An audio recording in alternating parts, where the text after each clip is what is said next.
But there's no question that we see today, and there has been since the 90s, a rise of radical Islamic fundamentalism. It started with the Shia organization in Iran in the 1979 revolution to take over the Shah in Iran and turn it into an Islamic country. And the Sunnis, therefore, also wanted to get involved with this type of radical jihadi organization. And it was led by Osama bin Laden and his colleagues. So we're aware of that. There was such a thing as Iran. There was such a thing as the Ayatollah Khomeini. There was such a thing as Osama bin Laden. And there was such a thing as Al-Qaeda. And if they had tried, if they hated the Americans so much, and they really, really wanted to root them out, destroy them, attack them, kill any people whatsoever, what's so odd about accepting the fact that they actually managed to penetrate, to get through, and kill almost 3,000 people in one day in 3 or 4 attacks? Extraordinary. And the aftermath, I mean, just look at those, what we saw on the pictures there. It brings it back. I started to tweet out just yesterday some of the pictures that I've got of 9/11, and I chose to tweet just one picture of somebody jumping from the building. Obviously, you could see a dot. You couldn't actually see the face, because I wouldn't have done that.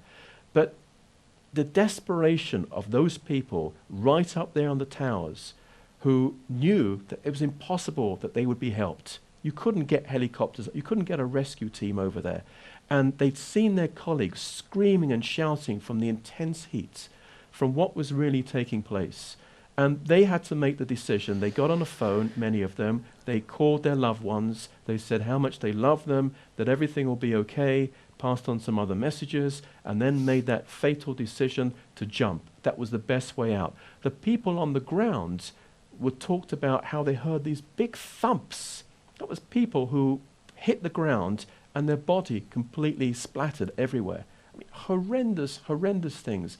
And this is because radical Islamic jihadi organizations are intent on destroying the infidel.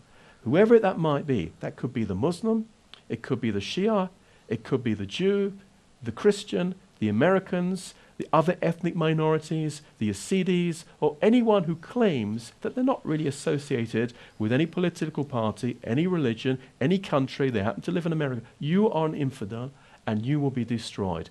That is why 9/11 occurred, not because of any inside job, as we've been told. And that is exactly the reason why there is chaos today in the Middle East. There is chaos today because America had 2 choices. Either you respond to the attack from Afghanistan, or you don't respond. I say Afghanistan specifically because Osama bin Laden was allowed by the Afghan government, the Taliban, to set up bases over there, to work with the Taliban. And a lot of people forget this, but I remember very clearly George W. Bush did not want to attack Afghanistan. He did not want to hit them back. He made repeated requests to the Taliban government to hand over Osama bin Laden.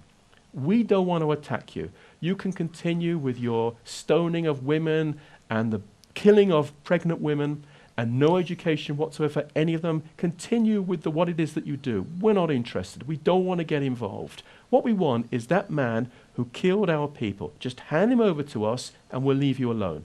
And I remember very clearly the response was, we are Osama bin Laden. He is us, we are him, come and get us and we will fight you. That's why Afghanistan was attacked.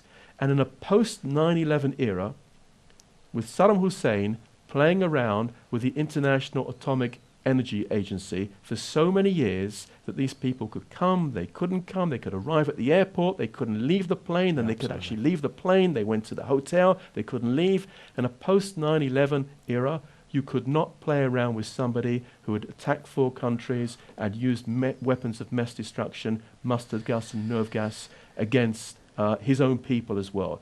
That's why the West hit Iraq.